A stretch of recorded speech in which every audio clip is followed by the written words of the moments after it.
Yeah, yeah, it's lovely Ohio 20-degree weather up here. It's sort of miserable. I had to turn the heat up today when I came back for lunch because I had a glass of ice water, so it was cold on the outside and the inside. So, Well, I would as a Canadian, I am not used to the sweltering Florida heat right now. You can't tell because I'm locked in a broom closet right now. But yeah, it is hot down here in Florida. I'm at the HVAC training symposium here, Brian Orr's events. MeasureQuick used to be sponsoring this every year. This is the first year that we're not a sponsor, right, Jim? Or we're yeah, not a title sponsor. yeah, title sponsor, yeah. First year, yep. Yeah. And so, yeah, we've had our hands busy with a whole bunch of other things, as you might know, which I'm going to be getting into that with Jim here pretty soon. But yeah, so anyways, thanks for attending. If you're attending live, if you're not and you're watching this afterwards, welcome. Thank you. Hit the like button, subscribe, all those fun things that everybody tells you to do in these YouTube videos. But I wanted to talk to Jim today about some of the big changes that have just happened at MeasureQuick. Probably some of the most substantial changes in how somebody will be using MeasureQuick moving forward. Like we've had interface changes, but this is different. Oh, yeah. Well, yeah, everything from subscription to the AI piece, I think, is uh, pretty substantial. It's been like, we're pretty tenacious, keeping things the same for a long time, and so I think I don't know that the all of it happened together for any specific reason. I just think it's really the state of the world we're in and being able to take advantage of some of the technology that's out there, and you know, so it just all happened sort of at the same time. Yeah, being able to stack kind of a lot of those improvements, innovations together. But yeah, the big change, if you don't know yet, is that MeasureQuick is a subscription. Yeah, So that's been a long time coming, Jim. yeah, it has. Yeah, I mean, it's well, it not only required just the change itself, but a lot of huge back end changes to be able to manage all that, and when you embrace a model, it's not easy to switch. So, but I don't know. It. I mean, at the end of the day, it's something we wanted to do a while ago. There wasn't an easy way to do it, and we just had to put our nose to the grindstone and figure out a way to get all the back end changes done to make it actually work. So, Yeah. and now we're finally there, and I really hope more than anything it's going to change the way that people actually use the product because I was thinking about if you put 20 qubits on your account and you did a few projects with it, you probably only experienced a fraction of what the software could actually do. Especially if you're at a house that like wasn't your own or something where you could open the same project a dozen times during the course of the year. But it it really I think a lot of people were maybe seeing a few features, but not having enough time to like fully understand what we're doing and fully embrace it and leveraging everything that we have to offer on there. So hopefully the subscription is going to allow people to use it more the way they want to use it and be able to experience some of the features that we have built in that will dramatically decrease callbacks, increase sales, increase productivity. There's a lot going on there, and I just think our model just wasn't conducive to the people fully leveraging with everything we had in the product. Yeah, and it's the feedback I've been getting from a lot of technicians, service managers, owners that we've been interacting with here at the symposium. It is mostly like the majority is people just being very excited, kind of like, sign me up now, it's about time type of thing. There definitely are a couple though that are just like I got used to using MeasureQuick the old way. I was okay with the qubit model. I turned it into a process. Like I had a system for being able to like work it into every like because that's what we had promoted is that it's a cost that you only incur when you use it, and so you're Hmm. not paying for this service. That was our positioning before, is you're not paying for this service that you're not using. So if you're making money, then we're making money. um, Yeah, but in reality, the return on investment, even at our $49 monthly subscription fee, the return on investment is literally a job or two. If we eliminate one callback, we help generate one sale, we increase the revenue per ticket on one repair.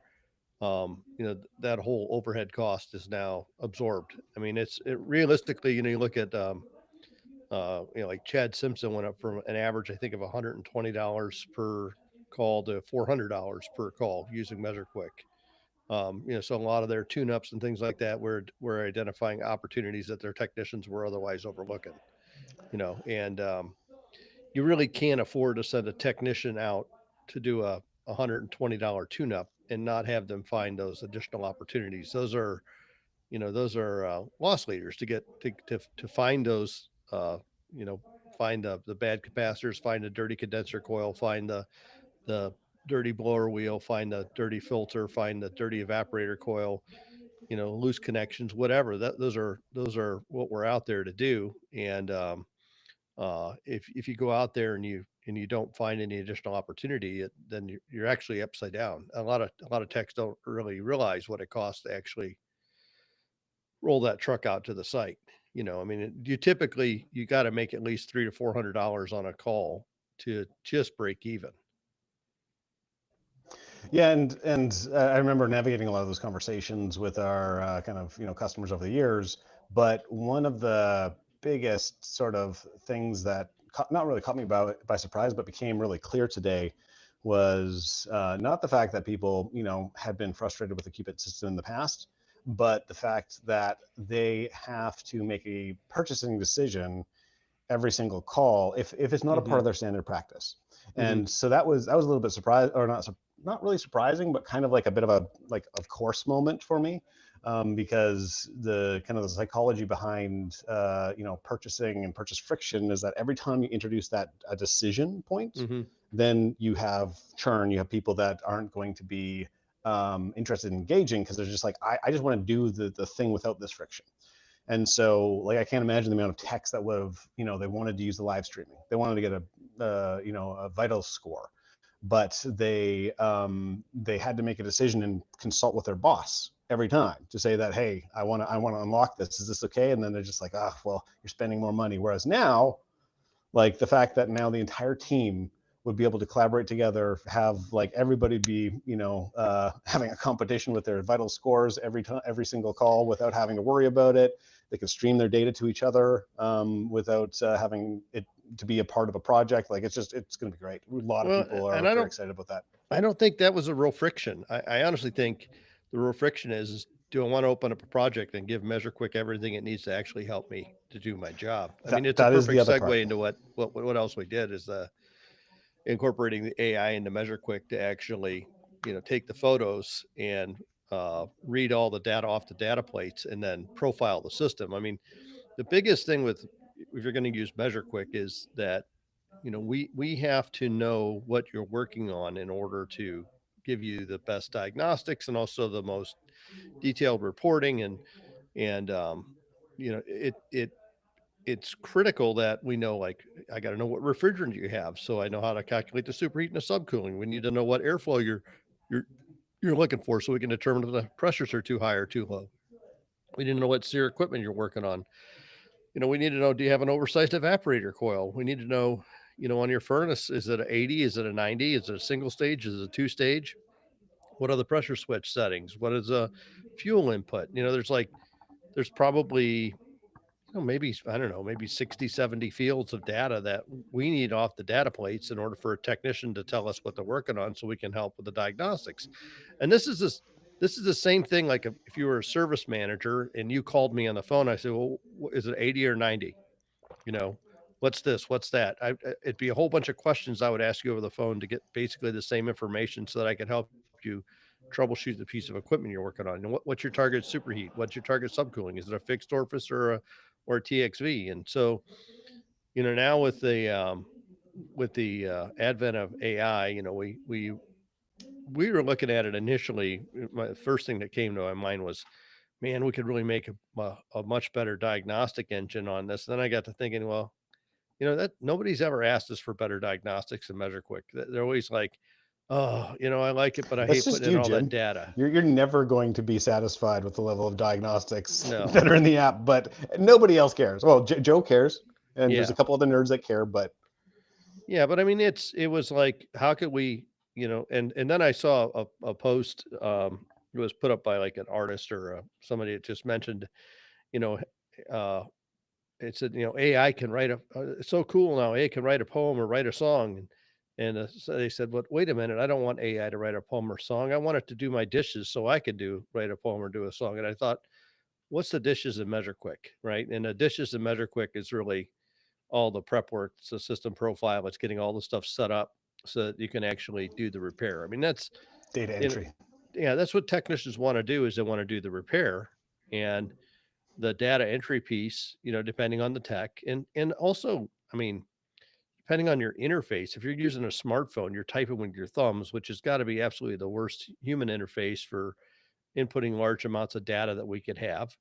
And then on top of it, it's very easy to transpose a letter, a number, or it's very easy to make typographical errors, or it's very easy to, just select the wrong thing. I mean, it's the the the propensity of of making mistakes is very high.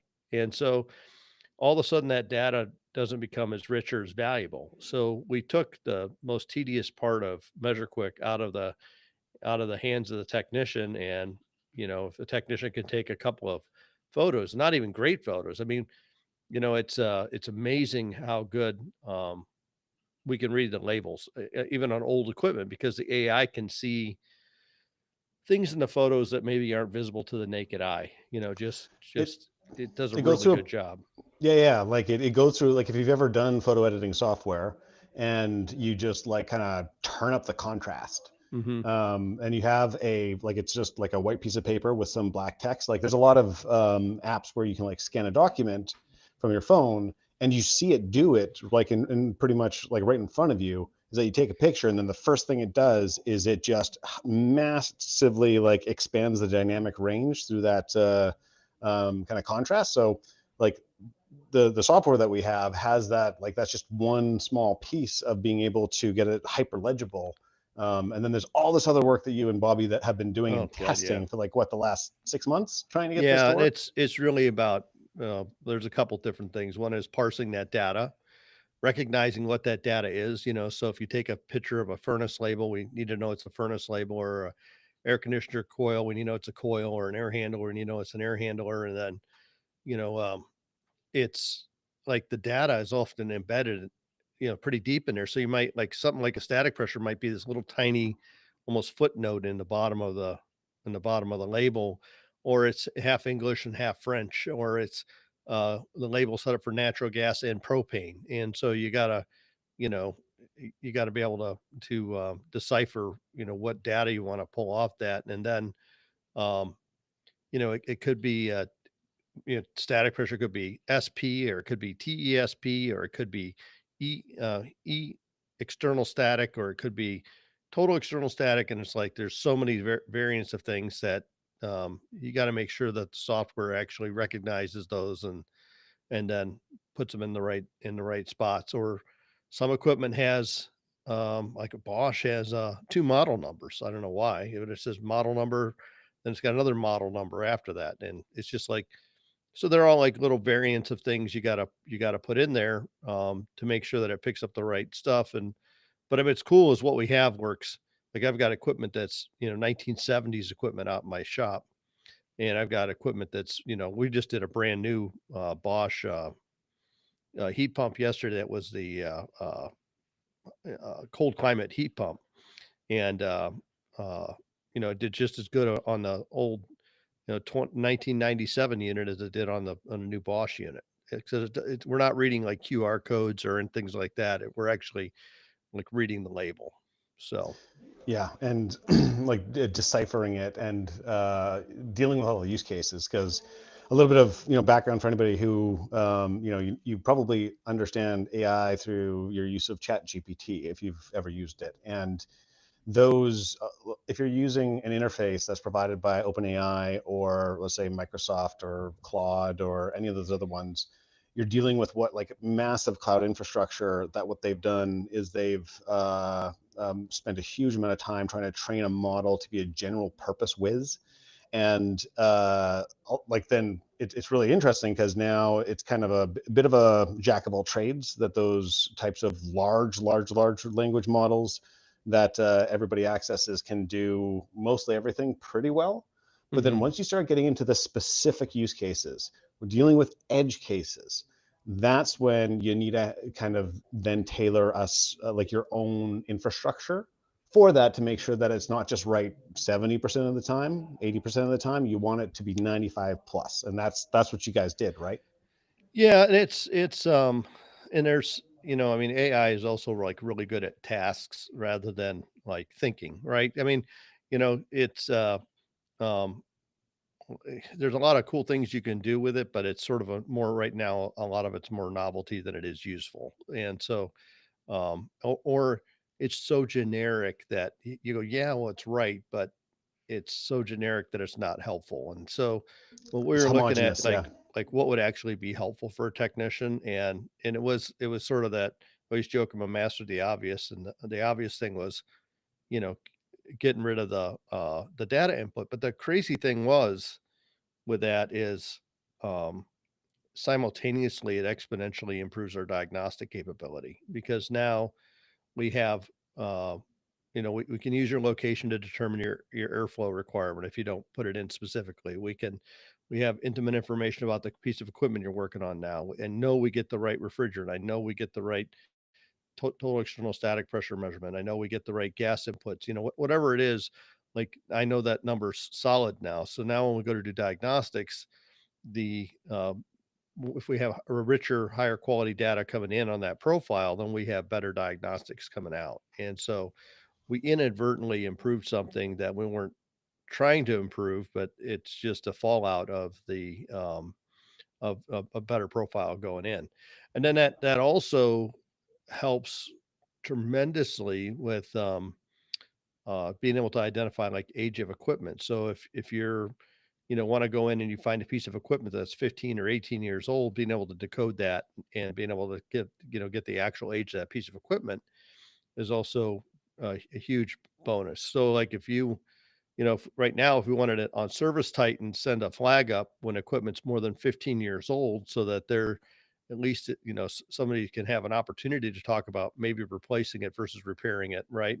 Or you set it at 20 or whatever number you think it is, like down in Miami, it's probably a piece of equipment's 15 years old. It's 30 years old in Ohio, right? I mean, there's a number of run hours in it. So I mean, there's things we can do now that we can do more accurately because we have better data. And so, Yeah. and what's crazy too is this is just going to get better as we go because we'll be able to refine the model more and more as we go. And then obviously, it's not as easy as people think. Well, we could just we'll have all this data.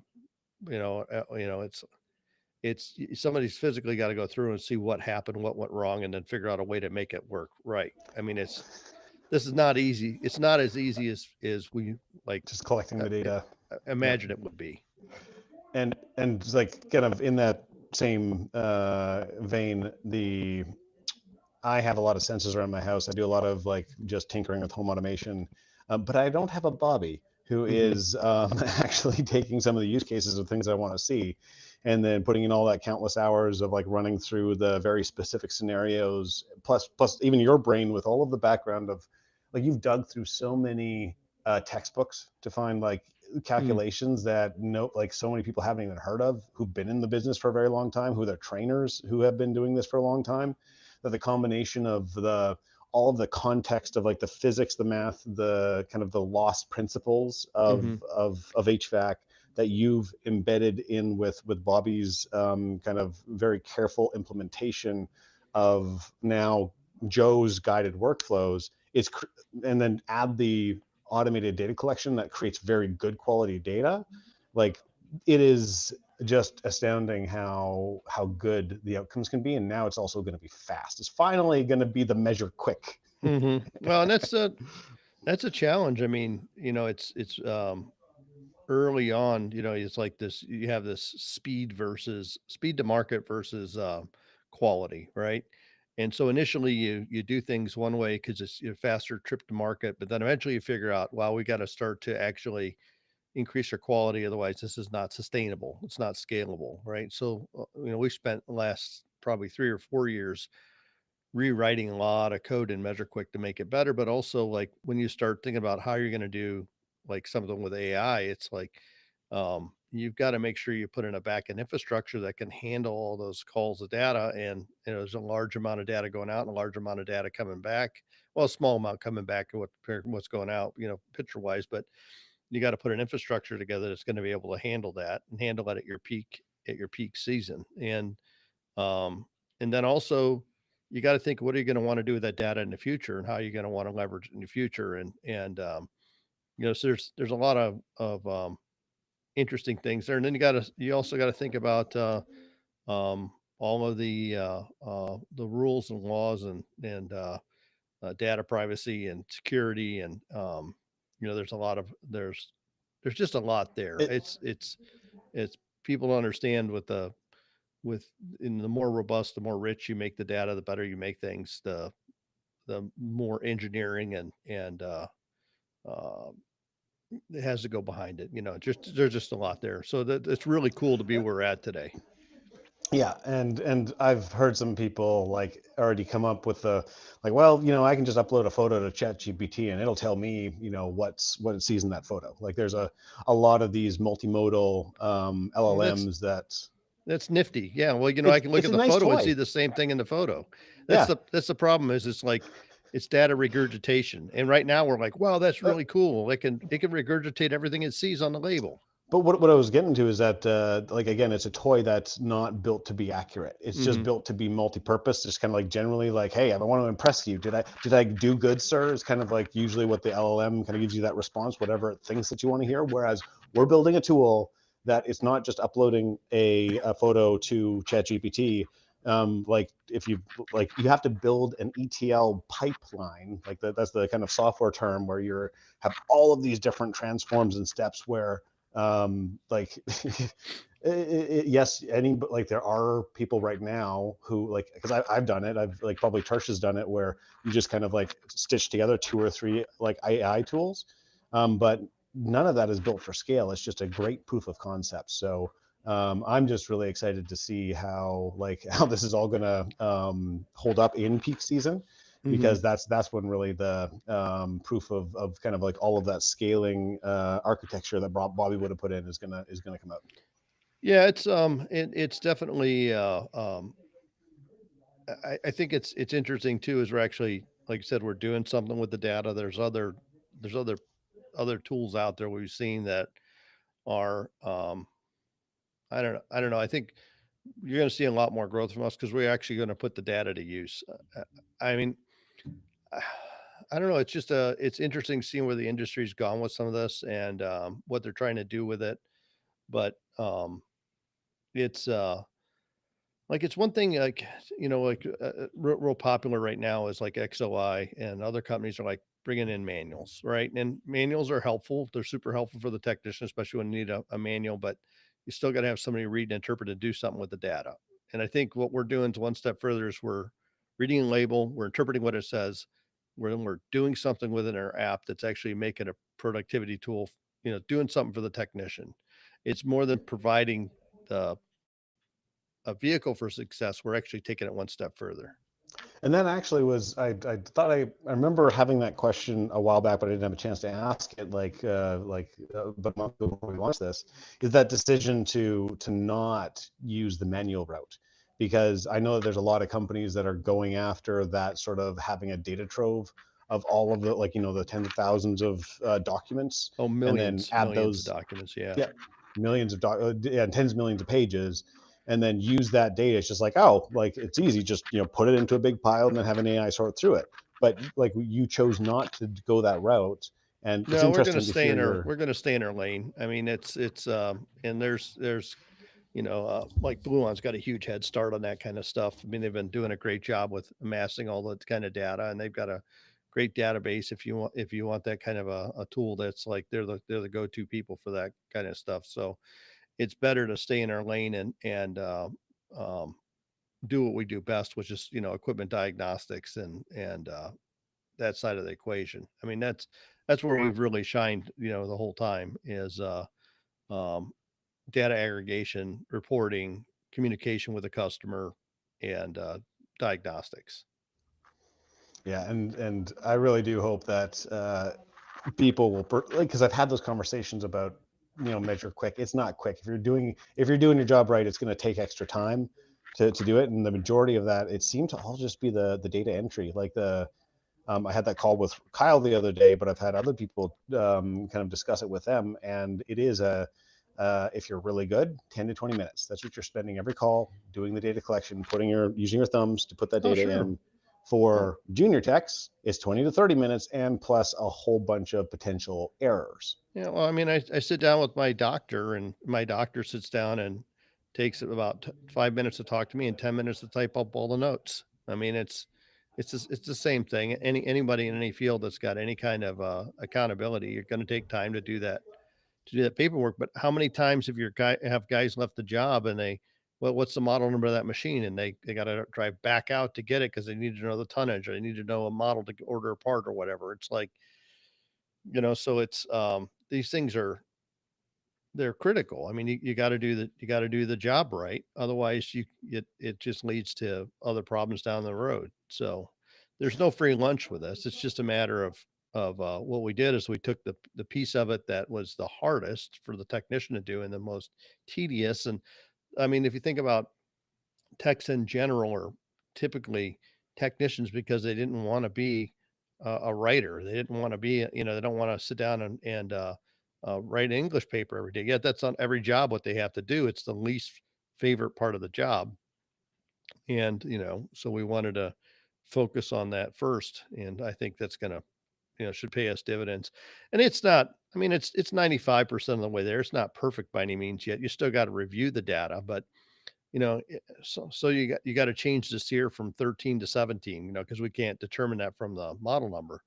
Well, it's a whole hell of a lot better than having to type in the entire model number, the entire serial number, and all the other data that goes with it. I mean, it it it saves a tremendous amount of time, and even at 95% accurate, I would say it's probably 50% more accurate than typical technician is because primarily because of error because of omission, right? And that's part of the reason we had default settings in Measure Quick was because we're like, "Ugh, they aren't doing this, they aren't doing Nobody's that. putting the So data in.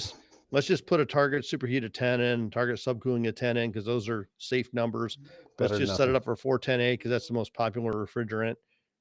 Well, let's just set up for default half an inch of static pressure because people aren't reading the labels and so that's the most typical value. Well, now it's sort of the wild west out there. I mean, we're seeing static pressures that fans that could go over an inch now. Bosch is at 8/10 of an inch. Some air handlers are 3/10 of an inch. Some are still to half an inch. So it's like they're all over the place. So the better data that we can get in, like I said, the better diagnostics we can get out. Yep. And like what you were saying about the like both the medical analogy, but kind of going back to like a similar story, the if you're going to be using the new AI system profiler feature, we want to remind you to be responsible, to be accountable, just like with that like massive AI study that they just did in healthcare recently. Jim, you were talking about that earlier as well with the breast cancer screening. Yeah, yeah, yeah. So yeah, it is interesting. I mean, like there was just an article, I think it was in the UK, they're using AI to identify breast cancer in women. And it was like exponentially more accurate, 90% more accurate than people were, but you still had to go back and have a person like it could find the issue or a potential issue, but it still required a human to come back behind it and make sure, yeah, it wasn't hallucinating or wasn't seeing something that wasn't there or wasn't like AI is still in its infancy. We're only what maybe 2 years into this that it's been really even useful, and it's still very very much in its infancy. So we can't it's a tool that we're everybody's still mastering, but does it increase productivity? Yeah, there's a lot of things it does super super well. I mean it. But Jim, with the that particular, what struck me about that story had to do with like how the industry did it before. Was that there was always with those types of Two cancers, people. there Yeah. was there was two physicians that they basically had to operate kind of in tandem, where one physician looks at it they review the data, and then to make sure that they have the most optimal kind of like the balance of time versus accuracy, because you can't have 100 people looking at a single breast cancer screening, but it would just always typically two. And so Hmm. now what this does is it is that study kind of is helping that entire part of the industry move away, not from eliminating people, but from removing that second person. And I Yeah, and think that, that's important. Yeah, I mean we have customers that they'll have a junior tech out getting all the model and serial number labels down where the senior tech's out doing the exactly. installation, and it was like now that whole piece of it's sort of been removed. And I Yep. mean, what Kyle Riccardi was talking about saving 15 to 20 minutes minimum, sometimes 30 minutes with a junior tech gathering all that information. So I do think it's gonna make a huge difference in productivity, and then, like I said, quality of the data is gonna be much better. Were there any other big kind of features that went into this release? There's the subscription, which that Yeah, like, I mean the other big one is is still the AccuTools charging blanket, automating that process of charging. I mean, we've taken probably added 80-90% more days that you can actually charge a piece of equipment um, accurately, and also do better diagnostics during low ambient temperatures. I mean, just all these tune-ups that guys go out and try and do in the spring and the fall where it's just not quite warm enough to really check the charge, and technicians make the mistake of seeing low pressures and overcharging the system. We can eliminate a lot of those callbacks, and we can eliminate, and do it a lot more accurately now. So it's um it's going to make a huge difference in the uh just in how technicians can do things and the times that they can do things. And I think it's important. So yeah, that's really cool. A lot of people were checking out the charging blanket that we have set up at the booth today. They having a hands-on experience with it mhm. was pretty cool.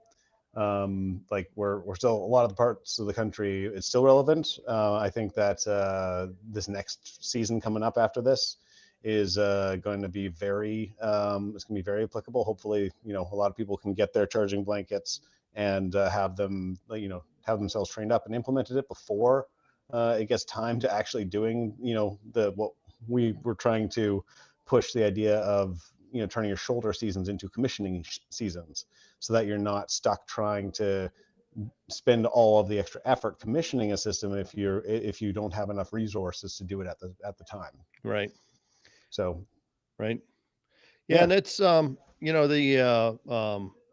I think, like I said, the AI in general is going to make a big difference with newer and older equipment, because we're not just stuck on barcodes or QR codes. We're not relying on the manufacturer now to change what they're doing, because we're using a tool that can pretty much do it on its own way. And that data input in the Measure Quick was always, like I said, the biggest challenge for us to give you the best results. So taking that out of there, being able to take, basically it's one, two, or three photos. It's a package system. You take one photo. If it's a split system with an air handler, you're taking two. One of the outdoor unit, one of the indoor unit. And if it's a split with a furnace and a evaporator coil, you're taking three. Right. So it's just one, two, or three photos of the system. Then you can take another photo with a filter, because it'll automatically read what size filter it is and put that into the profile on there. So, um, you know, I mean, realistically, you start with that point, you take a couple of photos, and then immediately, as the system's running and stabilizing, we're getting, results off the probes and that kind of stuff. So it's gonna um, just take away that whole tedious section of it, make it more. It actually makes it. I think it makes it a lot more fun to use. And then the other thing we did is we have a symbol next to anything that was put in with AI that's the same as the AI symbol, so what were uh, defaults, Measure Quick defaults, and what actually came off of the label, and what the AI actually put in there. So it lets you really quickly figure out what things we need to be looking at. Yeah, so when you look at your app as you're experimenting with this, on the left-hand side of all of those input fields, there's these little green sparkles, is what I call Hmm. them. You probably call them something else, Jim, but that's what they look like to me. And yeah, it's just very easy to visually identify, just being like, okay, so that's, I just need to double check those ones, but like luckily they're not the default sort of probably like very likely incorrect numbers. They're much more likely to be correct, but I still should review them. Right. Yeah. No, and it's yeah, it's nothing infallible right now, but it's like I said, it's way better than trying to do all of it by hand. So making a little edit here or there is way easier than making all the data input that you'd have to do. And Jim, just because some of the people remotely might not know, you're not here at the symposium this year again.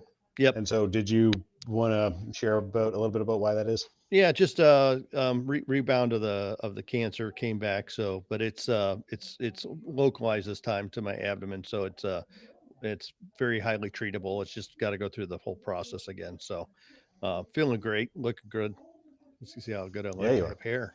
Yeah. So, but Terrible lighting, but yeah, terrible lighting is it. Oh, it's just a glare off my head. Let's see. a little light So, bulb up there. but yeah, so it's all good. It's a lot less of concern this time than it was the first time because it was I'll have a lot less places this time, just one. So, yep. So, but going through that process again, and uh, it is what it is. But I'm not too worried about it this time. So Well, everyone out here is rooting for you. We got I appreciate it. Joe's putting together something for you. So Oh dear God. Uh, don't worry, you'll like just it. what I need. Yeah. Attention. Yeah. No, no, no. Yeah. It's just going to be Joe's what's going to kill me, not the cancer. So, uh, but Well, you still keep him around for something, so he must be yeah. useful. Yep.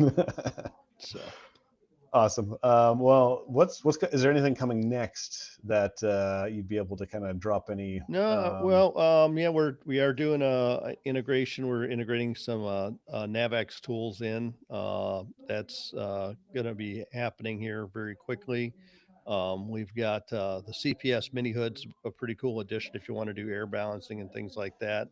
We're working on some dedicated workflows for NCI to for their Cool Max and Heat Max program.